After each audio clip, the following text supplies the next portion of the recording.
We understand how difficult this consultation is and the proposed options are for many members of the community.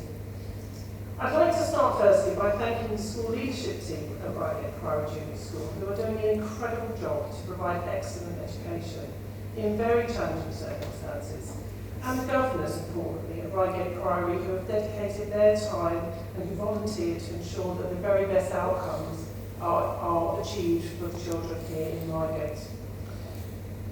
We're very respectful of the building and all of its history, and of course the attachment to it.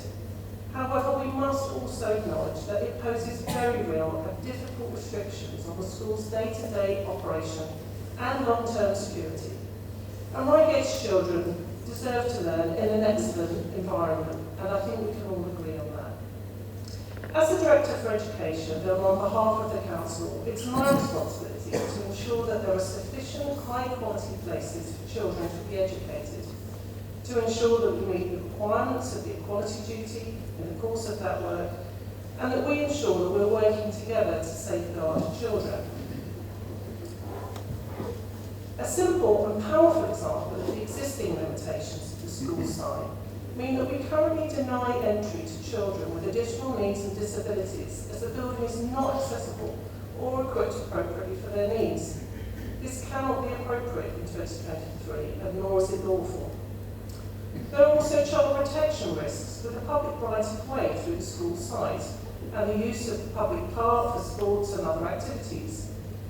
We can't ignore these risks, and which the school are required to mitigate on a daily basis. The Grade 1 listing of the building means that adaptations are severely limited, and even minor maintenance issues come with very lengthy processes of agreement and approval. And this is not conducive to the scale and pace of school life or the needs of children in the community now. And as a result, classrooms are not suitable for modern education.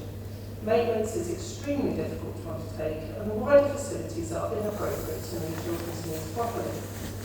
Children are regularly subjected to extremes of temperature, feeling of pain, and a host of issues that are being masked by the school team because they are managing them so well day to day.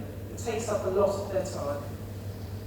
This view is also held by the Department for Education, who are supporting this consultation and who are willing to fund a 21st century school that is equipped for Reigate children, all of Reigate's children, now and into the future. Maintenance of the current school is ongoing, and we're investing significantly in order to keep the school open. But no amount of money spent on the building maintenance will result in a learning environment that is equal to the children that are being enjoyed elsewhere in the county. As you know, we submitted a planning application to relocate the school to Woodhatch Place earlier this year to secure its future. The application was referred back to us by the Planning Committee with the potential for resubmission. This is different from a refusal of permission. In order to find a way forward from here, it's important that our decisions are informed by the views of the community, and that's why we've launched this consultation. And the consultation documents summarise the background, rationale and options. I'm going to very briefly summarise the options as follows. Option 1, moving Reigate Priory Junior School in its entirety to Woodhatch Place, creating a 5-form entry junior school that's fit for purpose and fit for the future. Option 2, to establish an education working group to explore reorganisation options for schools in the Reigate Priory planning area.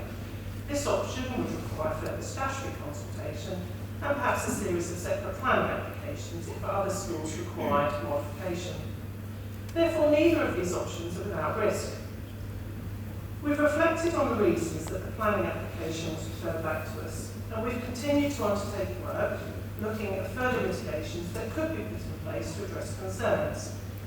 These things include things like looking at additional support for transport, further work on safer crossings in addition to pavement widening, traffic calming, additional pedestrian crossings and speed limits. Any specific new mitigations would be included in a subsequent resubmission of the planning application if that option is pursued following this consultation. However, we know and have heard very clearly some residents' concerns about moving the school to Woodchurch Place. We've listened, and so we've broadened the scope of discussions to look at wider options for primary school provision across Reigate.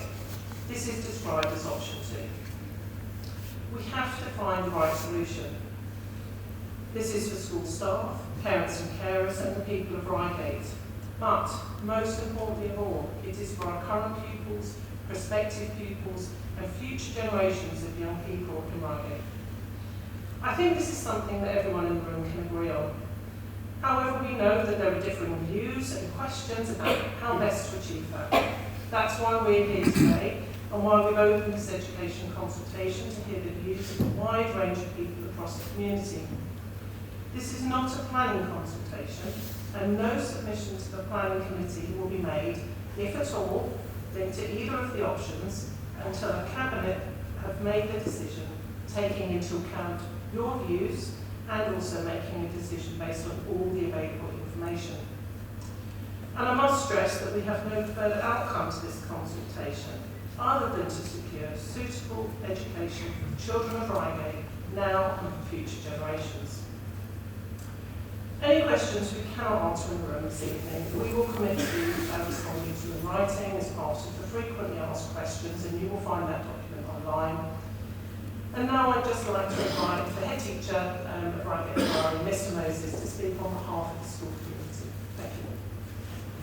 Thank you, Ms. Anne. Good evening, everyone. Welcome from my part on to Reigate Priory School and to our school gym. This is a place for many, many different things. I don't think we've ever hosted one of these though, so it's something new and different, and I'm really pleased that you all are here. I'm looking at lots of familiar faces, not only ones that I know through my professional role, but also sort of past you in the high street and known you within the town. And for my part, as many also know, that I have a huge connection to this school and to the town. I'm previously been a teacher. I have been a teacher at this school for more years than I can count. And I came here as a kid. I'm a local resident. And I also went to Homesdale.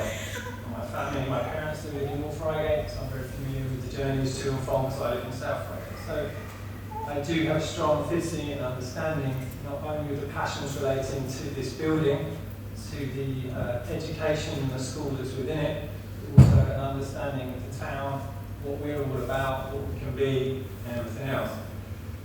Within that, I also understand the challenge that we currently face.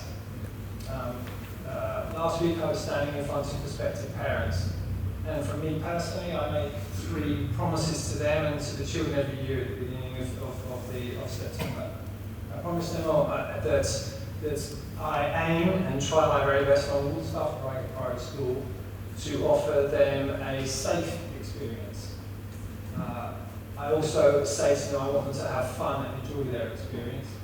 And of course, after all of that, I want them to learn some stuff and ultimately become better people. All of that's captured in our mission statement of bringing learning to life inside and out, and is transferred over to your children through our curriculum and all the values that you see on the wall. One of those values is challenge. It's tucked at the back there, just behind that ladder, and Reigate faces a challenge. This is a challenge that existed for Reigate Priory for a very long time. I think that probably between myself and my chair of governors, we're the only 2 people in this room that faced and been involved in this challenge the entire journey. I have more grey hairs now than I had when I first began the challenge. And it extends beyond my remit as head teacher, but deep into Mr. Melvin as my predecessor as well. It is a very complex challenge, but it is a challenge that we as a town, I say we because I'm part of it, has to face and find a solution. I don't believe that there is a perfect outcome in this. Equally, along with my chair of governors, we have no pre-decision or outcome of where we think this journey can go, or will go. We're just committed to the journey. The journey is that, as an ex-pupil, I want the children of the future, the next 50 odd years, to be having access to this fantastic school which changes lives on a daily basis and provides them with long-term memories and literally creates the humans of the future to still exist. And from my professional viewpoint, and you've heard this before, that unless Reigate deals with this challenge, that this school won't be here in that future, and we will lose it, and we will all regret that. Where this journey will take, and it's taken many twists and turns on this way, and it's been a really deep and philosophical journey for all of us, but we're still here because by hook or by crook we're committed to that challenge. And I'm hopeful that through conversations like this and through your engagement we will find that solution, the solution that is right for the children and for the foreseeable. It's not right with the classroom next door, which used to be a PE school cupboard. It is now a home for 30 Year 6 children. Doesn't that stink? It's not right. It is brilliant, and there is no denying that this school and its unique ethos and culture is ingrained into this building. But the expectations of parents, of DFE, of Ofsted, or us as human beings, what we want for our children, has now become a constraint. It's a sad factor of that. And I just want Reigate to come together and find that solution. And one of our other values is cooperation, as Richard's already mentioned. The children in this school, we teach them around social, moral, cultural responsibilities and around the British values, one of which is mutual respect. And I just hope that in the debate that we're about to have, that we mirror and echo those very values that we teach your children and wish them to have as they grow up into adults. Last thing before I go, just as a Christmas metaphor, and this is linked to one of my girls at the civil mentioned this as prospective parents, and this is a reassurance. Wherever this journey takes us, I think we need to see Reigate Priory as a Christmas present. Is that we are currently wrapped in this very unique wrapping paper that features gold ceilings and secret rooms and things like that. It is what inside the package is what actually matters. And it's the present inside that you keep. And wherever this journey takes us, if we get it right, Reigate Priory will exist, bring learning to life for those children, and we'll continue to make that difference. And I think, again, thank you for your engagement in the consultation. Thank you very much indeed.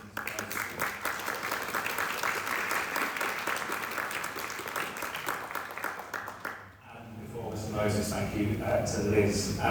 We'll hear from Jane from time, I'm sure, in due course, but given the hour, it's coming up to 5 to 7.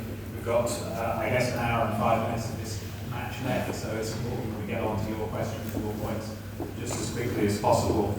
To reinforce the point that Mr. Moses was making there, I guess this debate really is focused on future pupils, and it's really nice to be able to hear that very strong lungs of a potential future pupil in the building here tonight.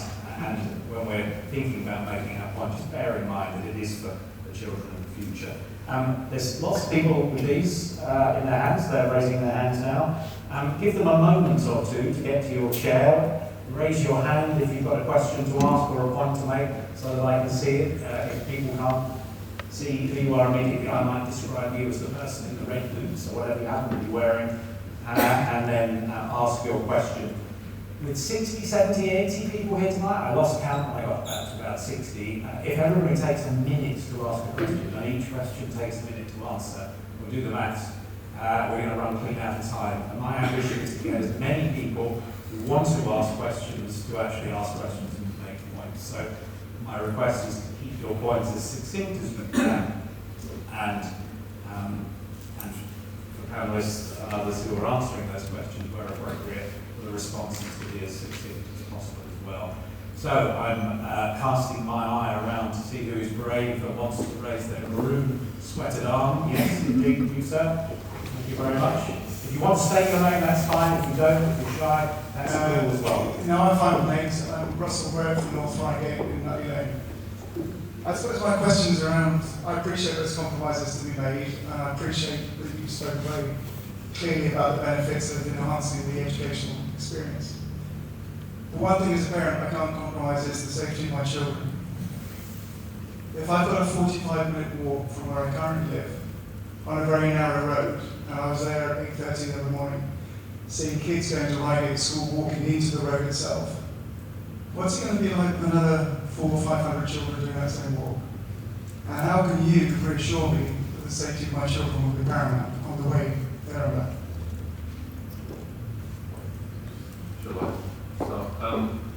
Can I just, first of all, Richard, if you don't mind, I was introduced to the Director of Land and Planning. I think it's really important to make a distinction. I'm the Director of Land and Property. Colleagues will be relieved I have nothing to do with town planning. It's a really important point to make because there will be a conflict of interest. So our job is to manage and maintain buildings, refurbish them, and build them if asked to do so. So we have nothing to do with the town planning controls of in the authority. A really good question, and I'm aware, and it's probably pointing towards option one in terms of what would happen if the school relocated in its entirety to Woodhatch Place. I know that that was one of the issues that was raised when an application went in February and was referred back to the authority to reconsider. We have reflected on that, and I'm going to bring in a colleague who might be able to articulate a wee bit more on the thinking and some of the developments that have been taking place since then. But in essence, we have reflected on that. We do recognise it.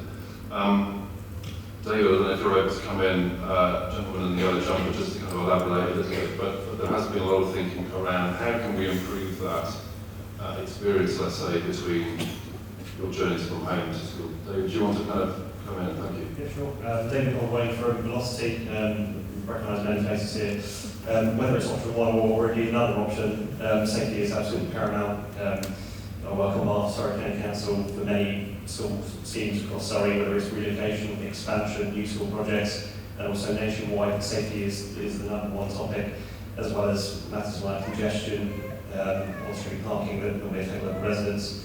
And that's why a detailed application was submitted, which was subsequently referred back, including on safety grounds, for Cockshop Hill in particular, and Bell Street. That was one of the concerns that was raised at many of the consultations in the lead up to submission of the application and governors' meetings, and that's why we proposed an extensive package of highway improvement works to widen all footways that are possible to widen on the areas of concern along Cockshop Hill. Using the current routes north and south from Reigate, as well as the future children. As that was a key point raised, we're looking at additional mitigation as part of any future submission for application for option one, as well as what means we can introduce to enhance bus accessibility, which is another one that was raised, and indeed a point that was mentioned by many members or other councillors during the debate on the application. So safety is absolutely paramount, and should the application proceed to a resubmission, it will be heavily discussed, analysed, and evidence submitted with additional mitigation in the future application. David, thank you very much indeed. Russell, thank you for your question. We may come back to this topic of road safety, of course, later on. I want to take as many questions initially to start. So, gentleman at the back with the red black jacket on. Thank you. Hello, my name's Chris Wall. This is obviously Groundhog Day for an awful lot of people in this room, and I just want to underscore how fierce the opposition is with a lot of parents, and how staggering it is that we are back here again, because the definition of insanity is doing the same thing twice, yet we are still talking about the same proposal. And I can't understand why, when clearly Surrey County Council and Reigate and Banstead Council are not aligned, that we're having this conversation. Do I need to go into all the stuff that we sort of talked about before in terms of like safety is a problem? It's impossible to take children from Holmesdale to Priory if we're going to move it the distance that we're talking about. Never mind all the residents that sit in and around the green site and proposing to put the school on. There isn't anything that I've seen previously in the previous proposal that actually services the community that you are meant to service, especially north of Reigate. There is nowhere that our kids can go. Why are we trying to do the same thing when the first time it failed? It is beyond me. Thank you, Chris.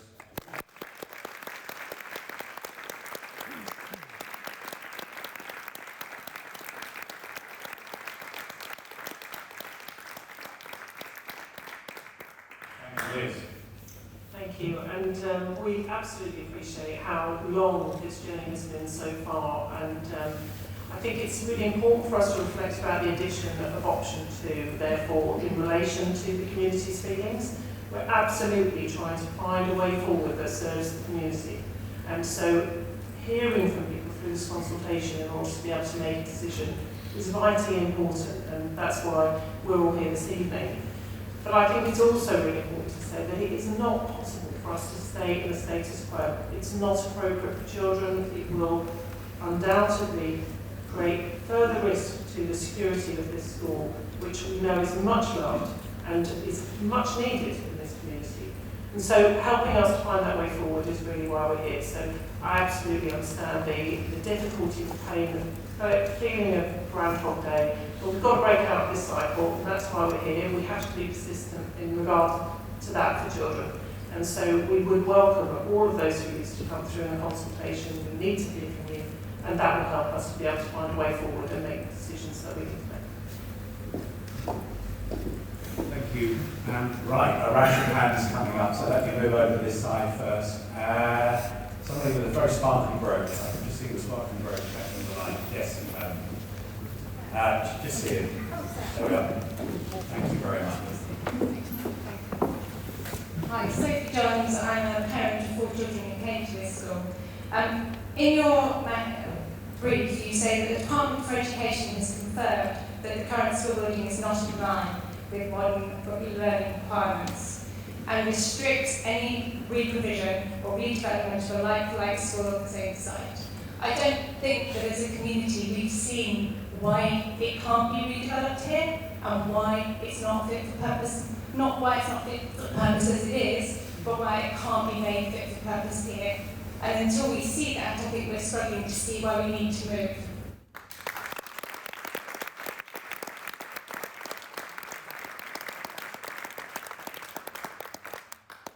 Yeah, thank you. Thank you for the question. This was a programme or a project that was DFE-led, Department of Education led, and they built schools as well as the local authorities. And there was a very clear steer at the time that they deemed the site to be unviable to produce or re-provide a solution that could be sustainable and future-proof for the school that is, I think it's an important point Liz made, of the scale it is now. So that is advice that we don't take lightly. It's a really important steer that we're given. And we shouldn't underestimate the heritage value of this site.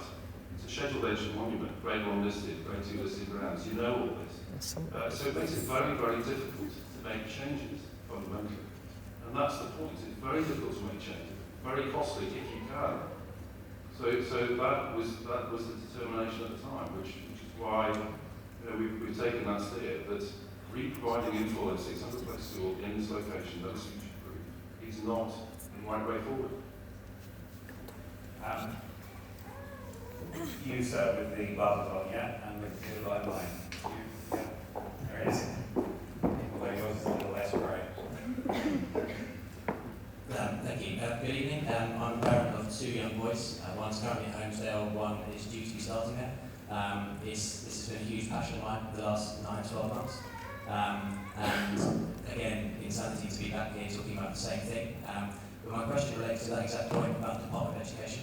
Having spoken to the case manager from the Department of Education, we have in writing that they are being led by Surrey County Council and that you are steering what is put before them, and that the Department of Education would be very open to looking at all options. So when you say the Department of Education have heavily steered you, I think you're playing with your words in terms of like for like and exact same scenario school in the same plot of land, but I think you're not being maybe truthful to the community when you say things like that.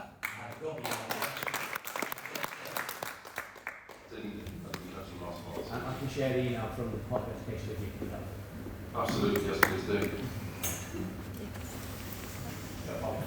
I haven't seen that communication, and I can't speak for the DFE, but as I said, with the history that I attached to the project, I've been in those meetings and listened to the DFE and spoken to the people face to face, and they're present at the time. And the only thing that's on the practical good project was about 60 schools long, and they all got done apart from this one. Because it is unique and different. And it is insane, the fact that all these projects, like for example, it is insane coming back. It is an insanely difficult task. And the work that the DFE did at the time, and maybe they have a different view, maybe they have new information, but I'm not privy to that, highlighted, as we said, around the scheduled monument status of the building. And I can totally appreciate that from a perspective outside the school that some of these things may be more easily manageable. But I can assure you that the nuances and the complexities that are hidden within the soil, the building, and the courtesy of this space mean it is extremely difficult to do anything in a timely manner, let alone an established manner going forward.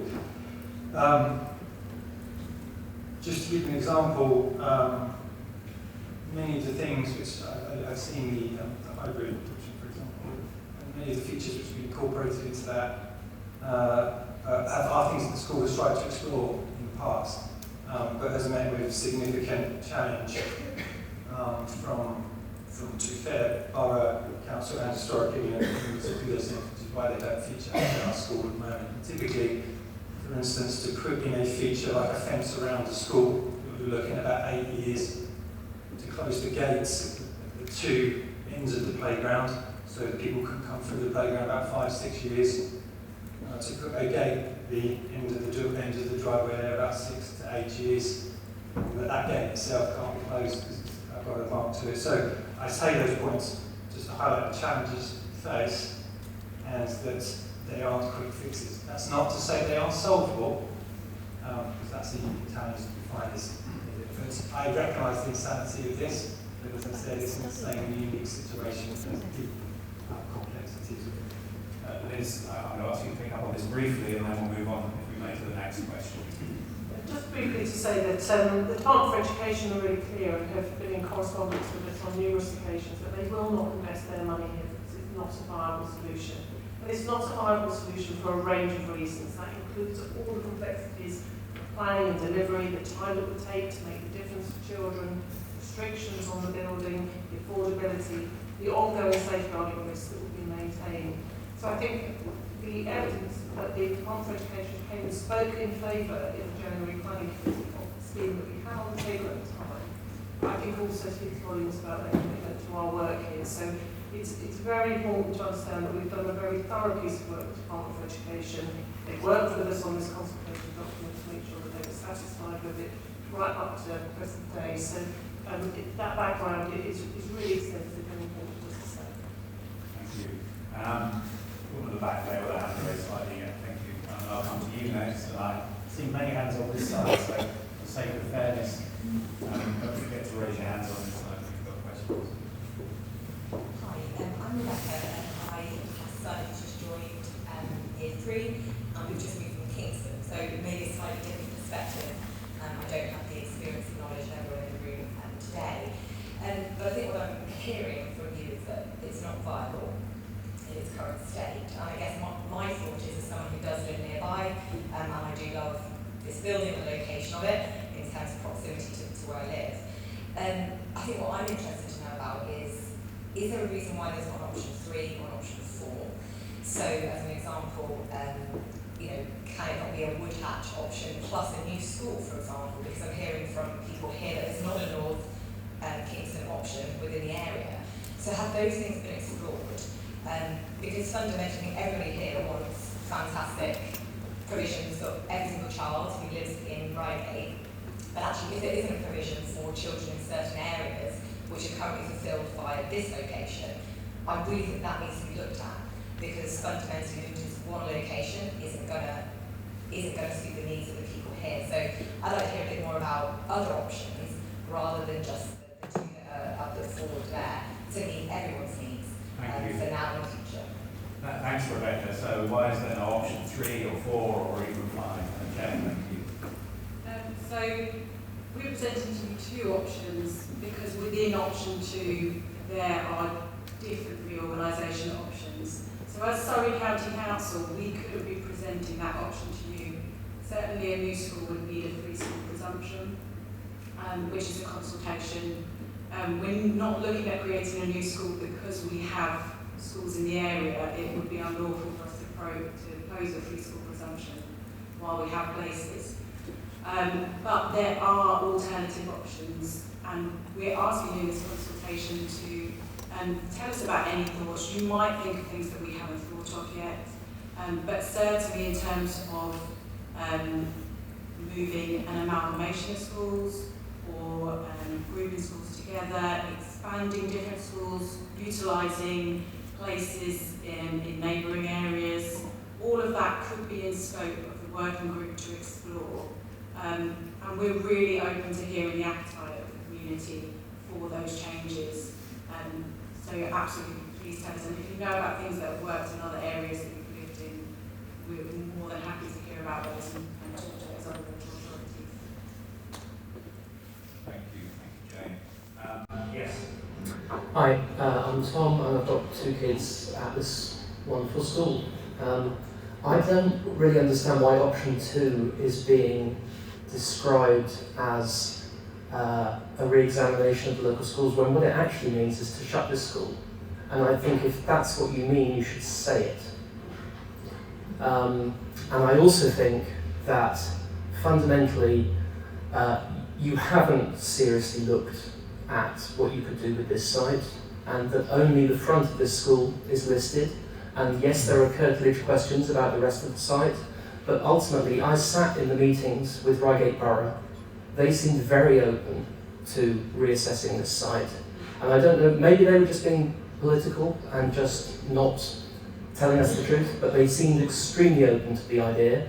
And I worry that really fundamentally what you're interested in is using the site that you bought by mistake and turning it into a school. And fundamentally after that, what you actually want to do is turn it into a school that can be taken off Surrey Council's books and turned into an academy. And that's why you're trying to make a low-cost school in an area that isn't safe for our children.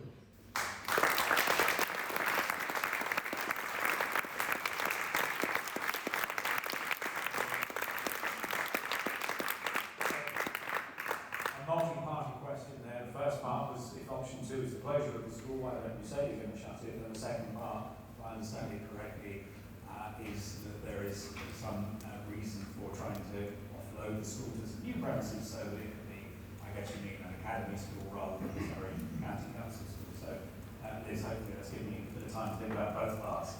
Okay, I've made a note. So there are multiple parts of this question that we take one at a time. So this school, in terms of academisation, doesn't have a choice really to be able to academise along with other schools which are taking that choice, and that's because of the building and its inhibiting for any trust to be able to take this school on.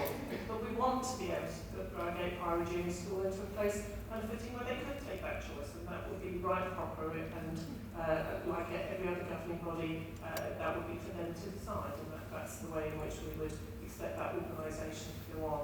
But I think implied in that question also is the movement to Woodhatch Place, and I want to just be able to be really clear about our decision making in that regard as a council.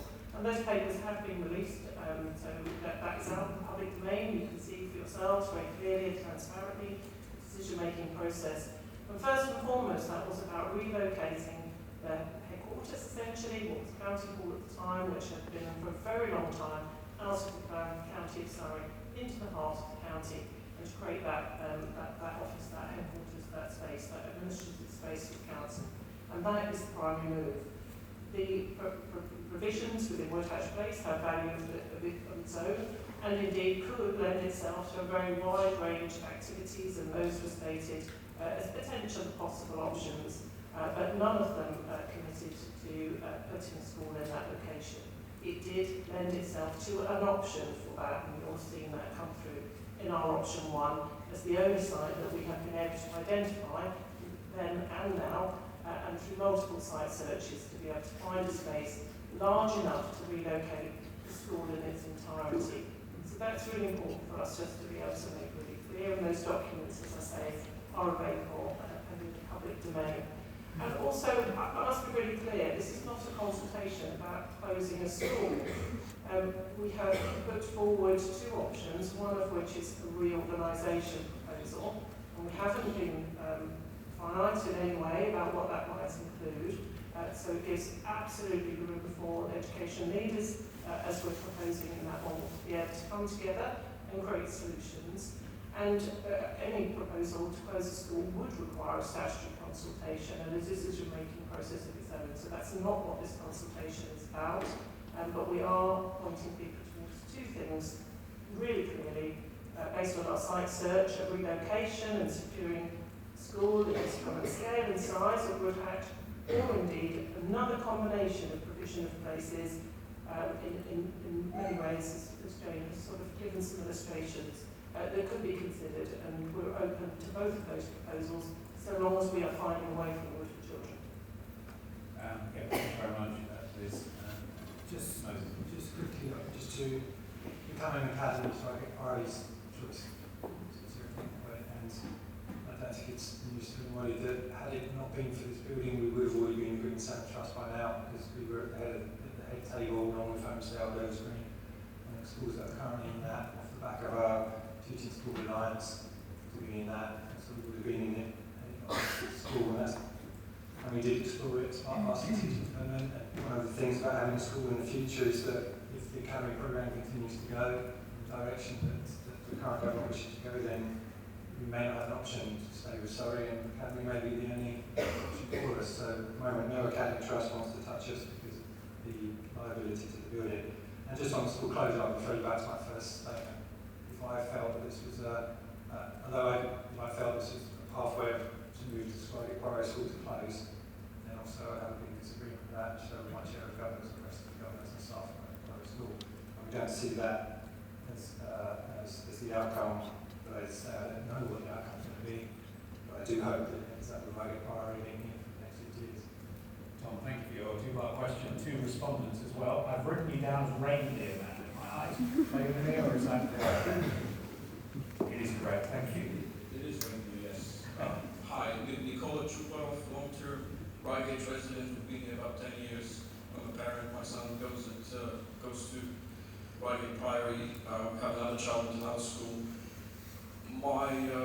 First I'd like to make a point, and then I'd like to put out some questions, and if you can answer right away, great. If not, that's not a problem. But I think, so I love the building. It's one of the reasons we moved to Reigate. Our neighbours, whose children are starting here, it's one of the reasons they moved to Reigate, was because of Reigate Priory and this building and this location. So I think if you move the school away from this site, whether it's the Woodhatch place, whether it's another place, whether it's reorganization, it will actually change the character of the town.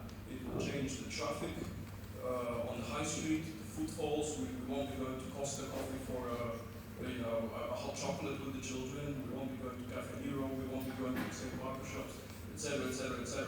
So I think there's a bigger conversation that, yeah, we're very passionate about our children and the safety and education. We're also passionate about this town. And if whether it's intended or unintended, our experience as a family in Reigate will change. In my case, Russia growing up opposite Reigate College, we would probably not want to live here anymore, to be honest. And speaking to neighbors, to other parents, I haven't heard a single person say anything positive about the change of the roof.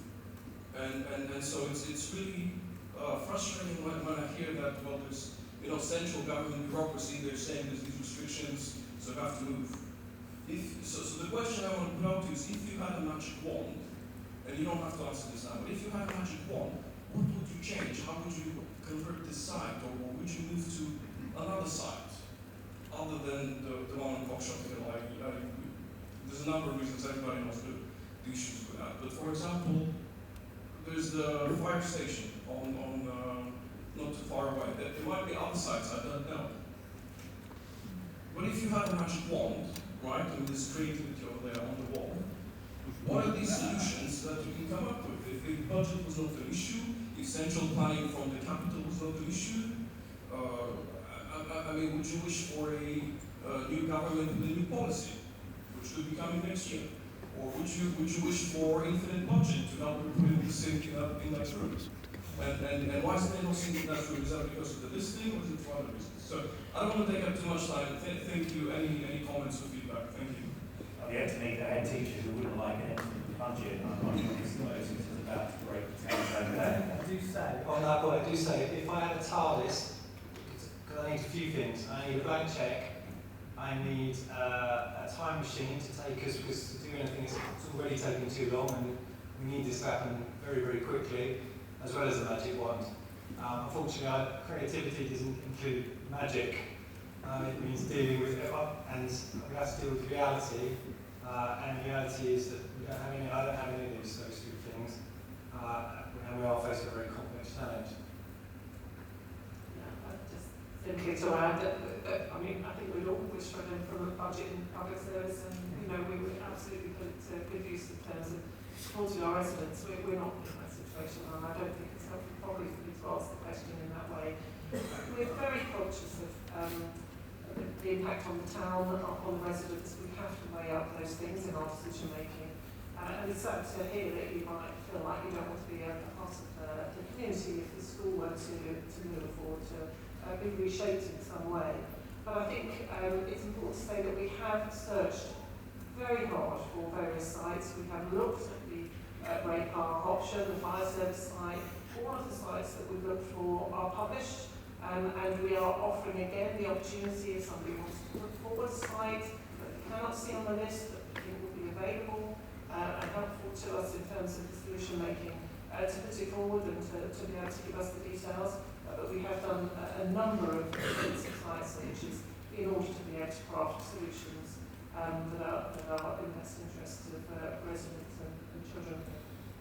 Yeah, I would just say, if I did have a magic wand, it would be to provide lots of different viable site options that we could in the locality, and we just don't have them. So that's what I seek is 5, 6, 7, 8 sites that we can consider for this, for the future of Reigate Priory if this isn't the right location. And I think on the Reigate Park point, I mean, that presents a lot of challenges. We have looked at Reigate Park seriously, as you know, it's kind of developed for the fire service. There's lots of designations on that site too. There's lots of utilities across the site, so it's a complex site and it's easy to relocate. So not least, we've got a fire training facility next to it as well. Thank you. Sorry, go on, Jane, yeah. Just to add on the Reigate Park site, that we have sufficient school places in the Red Hill area. So if we started to scope out sites that were towards Red Hill, that would be something that we'd support from an education point of view, either, unfortunately. But we have included that in the site search, and it's not available. Thank you. I may be accused of being a jumperist here, but I'm going to pick the woman with the striking jumper on in the middle aisle here first. So it's going to have to come around in the middle if possible. I've got a couple of people back there, including you, sir, and one at the front here, so I've got a list now to work on. Thank you. Hello, my name is Kate Fairhurst. I'm a local borough councillor for Reigate. I'd like to reassure Tom and others in the room that the Borough Council have been and are really open to a conversation about this site and alternatives. I was really disappointed to hear from planning officers at my council this morning that their requests for a meeting have not been responded to. In fact, they have not met with the county council since 2020. They are very open to a conversation and have lots of ideas, and I would really welcome the officers on the panel if they would commit to a meeting with the Borough Council officers this evening. Thank you.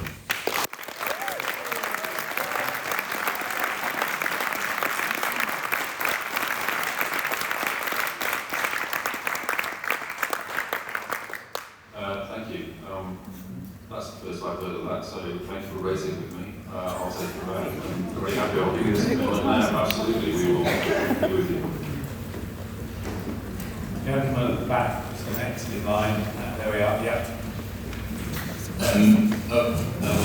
William Children in the Reigate area. Just going back to the opening statement from everyone on the panel, and one of the questions that was answered earlier about widening of pavements, the increase in traffic calming measures. Could somebody on the panel and out of the research paper comment on the carbon monoxide pollution increase that's going to cause children walking up and down through Reigate with the increased traffic of 600 children moving to a new location? What will the actual increase be? I'm sure you can look at a lot of research and you can compare that to other traffic calming measures that have occurred across other counties across the UK. One of those questions I think may be very challenging to answer this evening. It's quite detailed. I'm looking towards David, just for a bit of advice. Maybe that's one that has been captured here by our note takers, and if you do make your name, email address available to them before the end of the evening or at the end of this Q&A part, I'm sure an answer can be gleaned for that particular question, for which I thank you. There's a chap at the back who's already asked the question. I'm going to ask this fellow at the front next, if I may. If there's time, I'll come back to people for a second time round. So you, with the tweedy jacket on, and ask us a guest. Thank you. Thank you. Greg Arden. I live towards the top of Reigate Hill, so I've got a young child who's at Homestead School, and will be reimagining coming to primary school, wherever that may be in a couple of years' time. So I've got a couple of points, and this is slightly, but I look around the room, and we were talking about it right at the start, Richard and others, about signs around the room, communication, cooperation. So the first thing I'd like to say is, right or wrongly, a lot of the community here in Reigate, including especially, I would think, within North Reigate, feel that Surrey County Council have not communicated and have not cooperated with us thus far. The reason we're in this room is because the February application to move to Woodhatch Place was declined. If that hadn't happened, this school would be going to Woodhatch. So you're talking about listening to the community, but you're doing it now. And we kept on giving the concerns about massive distance between Homestead and a new site before, because obviously the existing site, the current site, is towards the south sort of central Homestead already. I live north of Homestead, so for our community up very north of Reigate, there is no Doolittle. So you're already quite a distance. For a child to walk from the top of Reigate Hill to Cockshaw Hill is an hour. So we've been making those points for a year, and it's not really been listened to. We feel it's only being listened to now because the original application failed. In a slightly similar way, even the current consultation talks about how parents and other residents we talk about concerns. It is open that other councillors make concerns. The county councillor for Reigate, the county councillor for Woodhatch, both opposed the move, and that's not mentioned in the consultation. And Kate Fairhurst's excellent point about how the borough wants to talk to the county, and the county ignoring the borough is a prime example of that. So that's just one point about cooperation and communication. I believe one of the other things, actually, one of the school's values is democracy. And I'd love to hear whether you want to actually ask the children what they think. We're talking so much about what's right for the children. If you ask the children, would you like a 40-minute longer walk, or to get your parents into cars to create further environmental damage? Well, we all know how much our kids are passionate about climate change. I think we know the answer. So, to paraphrase that, it's a question about listening. Are you only listening now because of what happened in February? And are you listening to giving them a chance, the children, I should say, to contribute to the debate?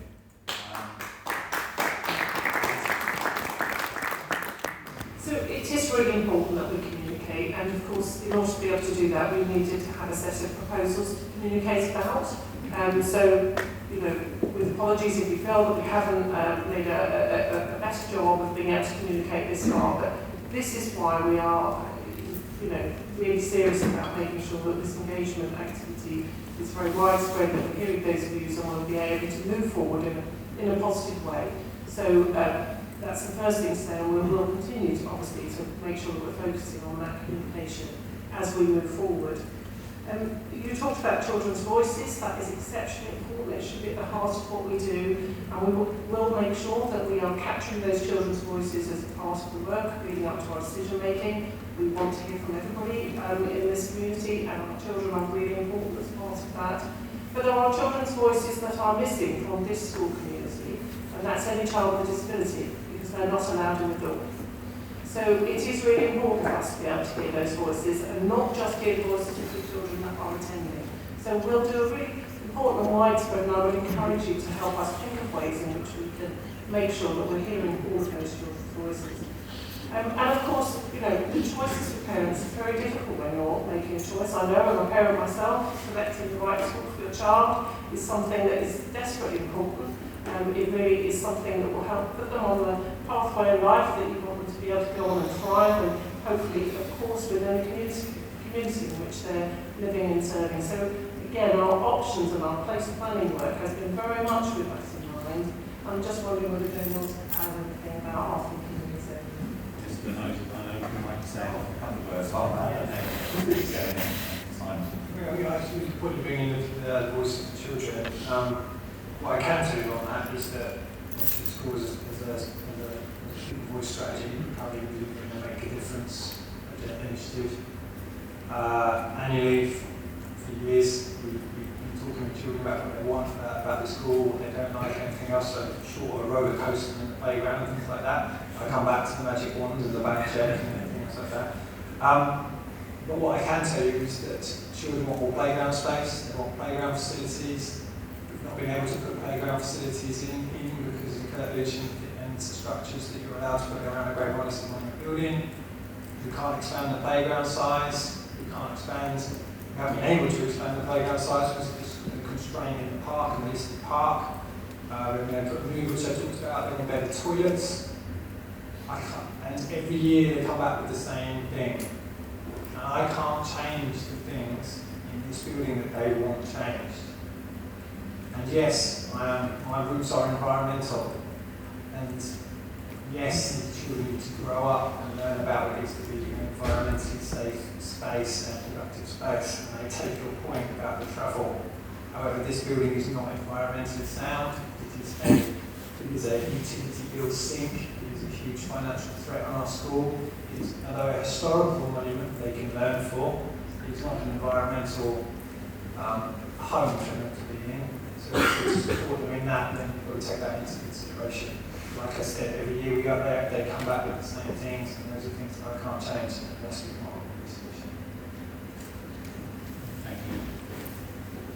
So just on the point about North Reigate, we absolutely see that hotel is on its own in North Reigate, and people are already travelling far to Reigate Priory Junior School now. And that's why we're really asking those questions, particularly to those parents in North Reigate, of are you looking for a future where your child goes to junior school at Reigate Priory Junior School, or is there another model? And there are other models that could be explored through our option 2. Are people looking at changes of age range, expansions of other schools? We forecast for pupil places. At the moment we're seeing that we do still need 11 forms of entry, which is 330 pupils per year group in each year. There are some years where we only need 10 forms of entry, so perhaps there's a model reducing, but we want to expand in the future. It really is open to you to tell us what would work for you and what would work for your children. Right, I'm going to go to the chap with the blue, green, yellow thing. Yeah. There you are.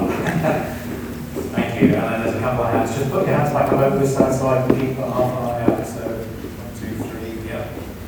Thank you. We'll come to you next. Hello, my name is Simon Buckley. I'm in the rather odd position of not being a parent, not being a carer, but I am quite a concerned resident because I think this school does actually inform the character of the town and will have implications for businesses in the town, as this gentleman behind me mentioned a few minutes ago. It just seems to me, someone who hasn't got a very precise interest in, because I haven't got a relative here who attends, it just seems to me as an objective point, this is a very strange consultation indeed. Because you see, it seems to me to provide a binary choice, option 1, option 2. And I'm probably being a bit cruel, and I understand it's a complex situation, but my perception is that the choices are drop your opposition to the planning application when it's resubmitted, or we will move your children. Mm-hmm. Those are the two choices which I've heard so far. I might be simplifying option 2, but it seems to me that, having heard Councillor Fairhurst, surely there should have been a discussion with the local council before presenting these two rather stark choices, because it seems to me that if we'd had a discussion with a local council, there may be more options than one or two. And I find it strange that we're having this meeting with a presentation of two choices, which no one here seems to actually want. Thank you.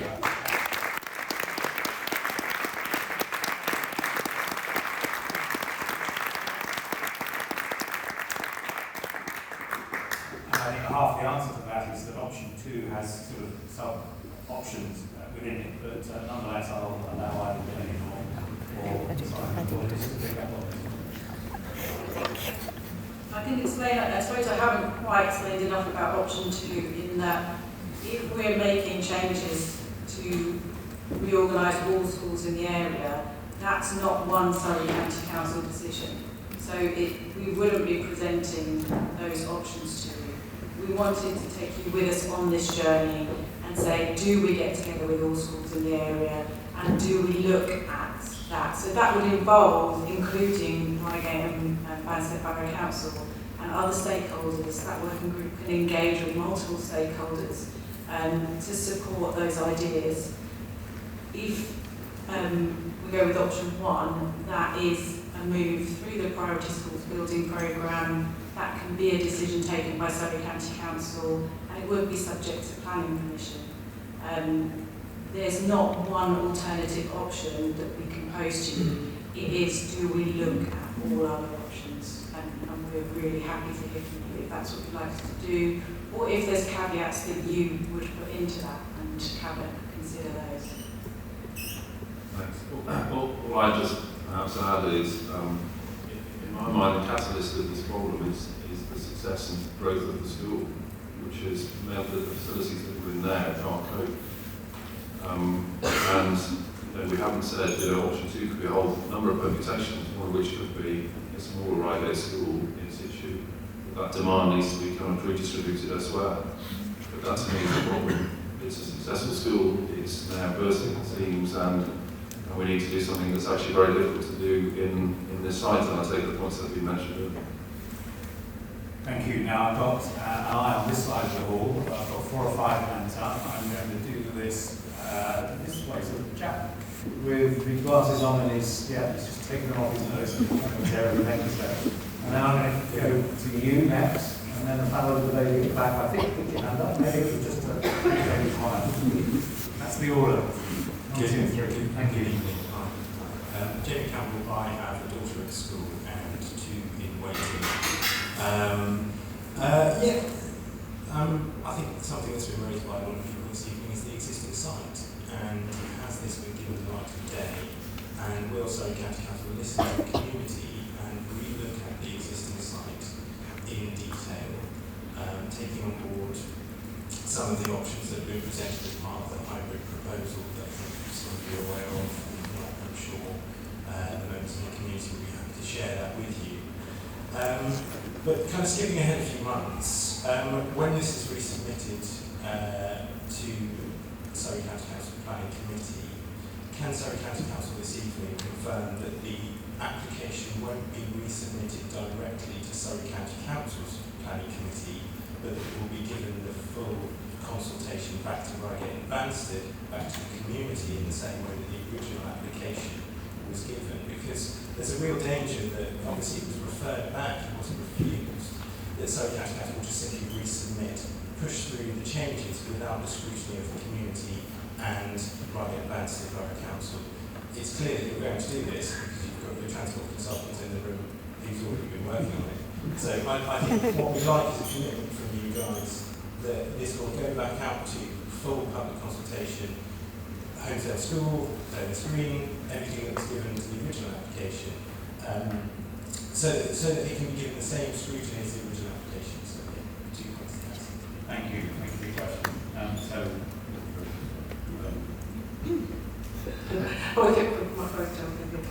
So I might say something about decision-making process and the route through to any planning committee. I think that's important to state. So we wouldn't be going to planning and regulatory committee as a first port of call.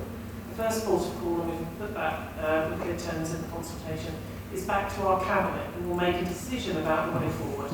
based on that decision, will be either a movement forward to a planning committee or indeed to establishment of a working group. And that working group, depending on the solutions that it may come up with, might go in a myriad of directions. Might come back to Reigate and Banstead Borough Council for parts, might come back with the local authority for parts, and that's very much determined on the site and the land and the proposals that are being decided. And the Borough Council and the County Council have specific responsibilities that are set out very clearly in both of those local authorities about which jurisdictions they have responsibility for. The second thing to say is I think if it were possible for us to push through solutions through the local authorities in terms of Surrey County Council's planning committee, we would not have seen their comments and the way in which they considered the application back in February. So it's an independent, autonomous group of members, cross-party members, that are making those decisions, and they are separate from the Cabinet, and that's important because they should be able to exercise their duties in planning terms separate from the Cabinet decision-making matters. So it's important just to set out those terms, and that will be the decision-making framework that we will utilise to be able to move forward. And I'd just add that process would of course involve consultation with Reigate and Banstead and other consultees as you go through that scrutiny process. Thank you. So the next guest, the kind of fear that I'm very envious of. Thank you. I find it incredible that a planning suggestion was put forward to move the school and it was rejected on the grounds of safety of the children. We have two people here who said their pieces about having information that directly contradicts things that we're being told from the top table. And the right honourable gentleman here has invoked words from there. There's one there that says confidence. How can you expect us to have confidence in anything coming from the top table when at the very bare minimum a proposal was put forward for a children's school that was rejected on the grounds of safety?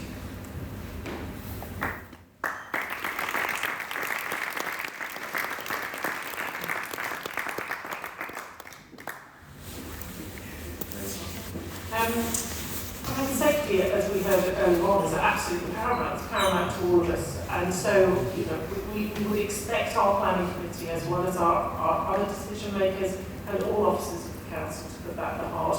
And we, of course, understand that. As a third or fourth attempt, maybe. I'm not going to respond to the comment. I'll just. Well, stick to one question for now. I've noted that, don't worry. If this is something, I'm very happy to respond. But safety is absolutely at the heart, and so it would not be possible for us to progress with a scheme that was not deemed to be safe for the children, and those decision-making bodies are there to make sure that we're weighing up that information and that it's in consideration. So again, as we're pointing out, that it would take a decision of the planning committee on either option 1 or option 2, in either direction, to make sure that they were satisfied that all the grounds for planning have been met and they were minded to recommend the scheme. So that is the framework in which we would expect to operate. Thank you. And next to the man who's doing a very good job with the lady. Martin B. and Grace. Lots of passionate voices here today, and it sounds to me like it's going back to the drawing board in terms of working out what the right solution is, and that might include changes to like the current school, other options. You talk about a working group being established. Is it possible that members from this room can attend that working group and contribute to the solution, rather than being something that's taken away and brought back as a consultation, an actual real contribution from the group? Can there be community involvement, school community involvement, potentially in the working group, option 2? Yeah, short answer is yes, absolutely, and we would invite that and help us to draft in terms of reference for that working group, what the governance would look like, what the scope should be, so absolutely. We would absolutely want parent representatives, and you can contribute to this consultation and tell us what true parent representatives would look like. We certainly will need representatives from all schools in the primary family area. As the referee, I mentioned at the start, I have to be aware of the time that there are just over 15 minutes, just under, I should say, 15 minutes left to our allotted close of the meeting block. I'm going to try and get through as many questions as possible. The first person is you, madam. Yep. And don't forget, put your hand up. We can get through 3 or 4 more questions, points, potentially responses as well. I'll come to you as well. Perhaps we'll get through 5. Thank you very much. Catherine Bart, County Council for Woodhatch. You mentioned that the present building its present form reflects academisation. And we also heard mentioned the hybrid option, and there are plans suggesting a hybrid option. Has the Queensland Academy had the chance to look at those plans and comment on whether that would not be a barrier to academisation? I'm not aware whether Queensland's had a look at that option or not. Our primary purpose is to not consider future of academisation in this consultation, but it is to secure sufficient high quality places of provision. That's in line with the Council's duty.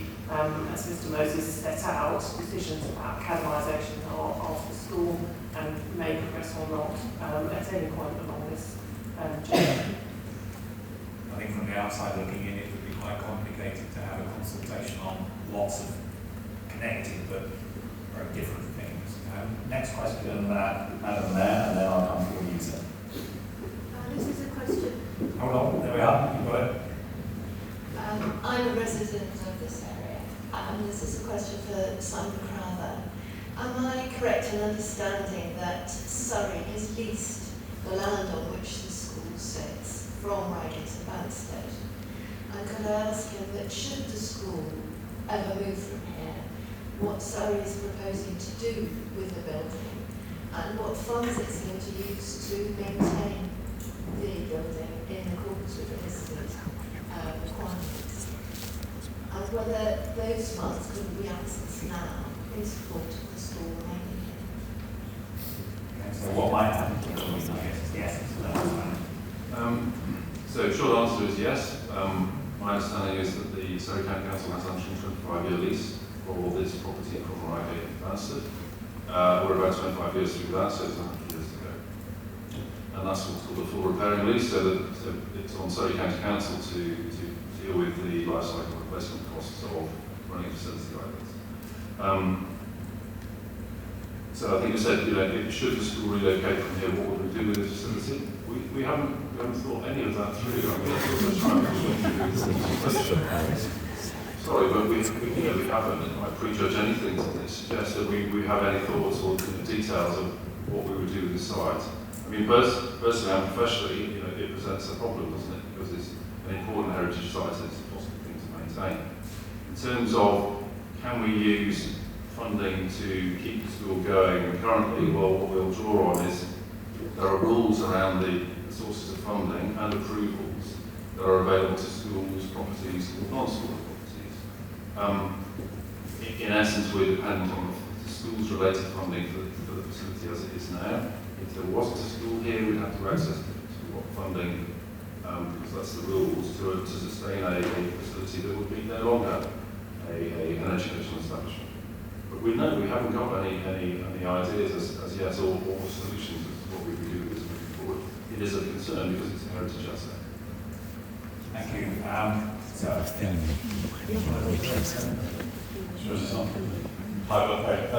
just moved here, so I'm just getting student knowledge here. It seems like the main concern, particularly with safety, is around the community rather than anything else to do with option 1.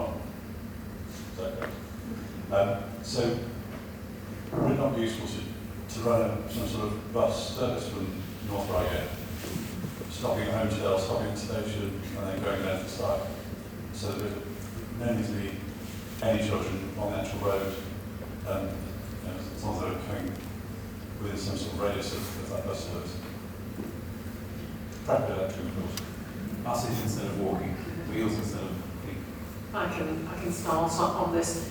So absolutely, one of the things that we're looking at is all active travel and public travel options. We haven't finalised our thinking and position around that. We're waiting as well to hear about what will be welcome through consultation. I would encourage you all to put forward the things that would help and support either in option 1 or option 2 as they move forward. But the travel options and the travel planning for the council really clearly indicates that we want to move towards options that involve much more active options and public transport options. But you'll understand that we would also need to think through how we will deliver those things and what commitment would be in addition to council. So I'm not in a position to be able to finalise what that would look like today. It is absolutely the suite of things that we're looking at. And one of the things that we were hearing about, just in very broad opening terms from David earlier on. Right, yes.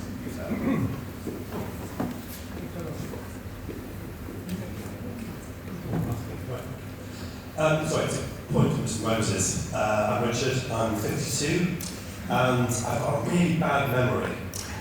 So help me out, Mr. Moses. I'm pretty sure that at your presentation to prospective parents 2 weeks ago, you made a great show of the value you placed on being able to set the curriculum independently from being academised. And that was part of your pitch to your parents. But this evening, I'm hearing something different from you, which is that actually you want to be part of an academy. The only thing holding that back is the building. I'm pretty sure I also remember that you're on record as saying, before the Woodhatch Place option came along, that you were very much in favour of this building, this site being redeveloped for the school. Now, please help me out, because I'm really confused. It's my age, what can I say? That's all right, age can do that, because I get it older myself. Firstly, there are academies that are academies, and there are academy trusts and there are academy trusts, and you have to look in the press to understand that. And as I said, with the Green Science Trust, we sat around the table, to be fair, that the schools within that trust historically had good links with, and then the format of the Teaching School Alliance only worked to support our own schools, but also worked to support a whole range of schools in lots of challenging circumstances, and that's a tight bond. And that then evolved into sitting around and having a conversation on an agenda, because at that point all schools set by the government were being told to become academies, so we had no choice to become an academy.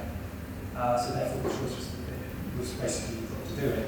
Now, we looked at a range of academies in that debate, in that discussion, as you would expect us, as parents would expect us to do, and there are some to say where you do what we're told and it's done centrally and everything else. We also looked at the trusts such as Green Sound and SAT working with them, where schools are giving more autonomous briefing, which I think is very much what the Green Sounds Academy Trust do, recognising the nuances and the individuality and the personalised learning they come from in those particular cases. So in response to the question, one is that if you're being told by central government that you've got to do something, then you've got to do something. And no, we wouldn't be joining the trust being told what to do. Indeed, some of the larger trusts that we spoke to weren't happy to take on the liability of the building. One of the things that they said that you are an established school with a good historical record. We're not going to force you to do anything. We want you to keep doing what you're doing.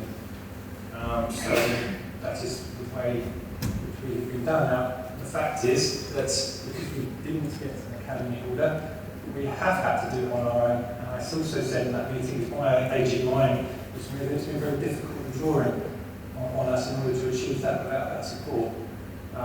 So I'm very pleased and thankful that we have got what we've got, and what else would the parents expect them to do in that circumstance to make it best, which is what we do every day for the children who are the challenges that we face. Briefly, if you would, Liz, I hope this is answering your temporary amnesia. As a fellow Richard, I struggle with the same things occasionally, so hopefully that's helped, but this will help even more. And then we'll probably have the last one, possibly 2 quick questions. Just be really quick to put this in the context of Surrey as a place or as a whole county. We've been privileged here in Surrey to work with what we describe as a community of schools. And whilst there are many different types of governance at play, and academy trusts are one of those sets of governance, what we have is a local education partnership, and that's interested absolutely deliberately at the excellence and the equity of outcomes for all children here in Surrey. So whilst some other local areas have had many multi-academy trusts that have grown up and the national chains and other things, very much here what we've seen here in Surrey is a community of local schools serving children here in Surrey and wanting to work together for the best. So I think the decision making is right, that it's with every school and governing body, and we've supported those decisions and those choices as they're being made, but within that overarching context that we're seeking to make sure that we maintain. Thank you. Now I might just be able to squeeze one more of the two hands that have been three hands that have been raised. Now you've given me a real dilemma. I'm going to discount you, so because you have Tom, is it? Tom, you've asked a question before, so it's a toss-up between you two gentlemen. Whether you want to fight amongst yourself for the right to ask the last question. Go on. And look, if you haven't had the chance to ask a question tonight, it doesn't mean you can't ask that question and you can't get an answer. You can either see somebody here tonight before you leave and make sure that the question's captured. You can visit the special, I think there's a website dedicated to the consultation, and perhaps somebody here will help me out with the web address for that at some point. So who's won this? Go ahead. Good evening. Good evening. Can you hear me? Yes, happy to know. Good evening. I'm an ex-pupil of this school when it was a secondary school, and I'm also a concerned resident. Now, if I had the magic wand and the unlimited budget that the gentleman over here suggested, I tell you what I would do. I would relocate Reigate Fire Station to Woodhatch Place and use the magic wand and the unlimited budget to deal with whatever it is that prevents the school moving to that site and move Reigate Priory School to the Ray Park site. Put the fire station next to Surrey County Council headquarters. I can't see how they would get in the way of each other. They might object to a few blue lights and sirens, but nowhere. I don't think they would be as distracting to the councillors there, the officers, as they would be to school children and a school. Move the school to Ray Park site and deal with the objections to moving the school to Ray Park site, which would then leave Reigate Priory building to go back into the hands of Reigate Manchester Borough Council and be opened up as a wonderful community centre for the people of Reigate who hoped they were going to get it about 50 years ago until the school moved in. All right. And then we could also reopen the museum, which hasn't been open for over 12 years. Thank you. And the question deserves a response, but it's going to have to be a very brief response if possible. Okay, very quickly. Small matter of cost, Frank. It would be very, very expensive to relocate the fire training facilities and fire stations to Woodhatch Place, which would add to the cost of relocating to Ray Park. So that would make it, an exorbitant option. You were then asking about value for money. Are we getting the outcomes through that exercise? Are there better ways of doing it? It would be challenging to argue the case that it delivers value for money by relocating everything. You're not getting incremental benefits. We are in extra time now, in effect, so I'm going to ask Liz to start this first period of extra time, again briefly if you would, and I'm going to sum up and give you a chance to get home and get something to eat if you haven't had supper yet. So, Liz. Just very swiftly on the educational front, by providing 5 forms of entry of junior provision in the north of Reigate, will create an over-provision and a destabilisation effect of other schools in that area, including into the Red Hill planning domain. So it is something we've looked at very carefully, but it absolutely would have a destabilising effect on other schools in that locality. So it would be something we could support from that perspective. Thank you. So we're just a minute past 8 o'clock. Thank you to the panel for being here this evening and answering many of the points and questions you've raised as they can tonight. Simon, Jane, Liz, this is the closest I've sat to a head teacher for many, many years. I must admit to being a little bit nervous. The last time I sat this close to a head teacher, I was in trouble. So thank you for being nice to me, Mr. Moses. Or does that break some confidence with the pupils of the school? Mr. Moses. Thank you to very much the council staff who set this whole thing up this evening and given up a bit of their evening to take notes, to direct you in and out, to check you in and so on. Thank you, Mr. Moses, for the loan of your school gymnasium this evening and making you feel So welcome here. I'm sure I've pissed somebody off. But of course, most of all, I come you guys off for coming here this evening and giving up your time to air your concerns for this really important consultation process. And as I say, if you haven't asked your questions or made your point tonight, it's not too late. It's got some time yet to run, and the web address is, I should be able to click my fingers, it should be up there. It is. Oh, look at that. There we are. It's almost as if this was planned. So there are the addresses. Take a screenshot of that, get your mobile phone out and take a picture. But thank you very much indeed for coming. Have a safe trip home. Perhaps we'll see you again at some point.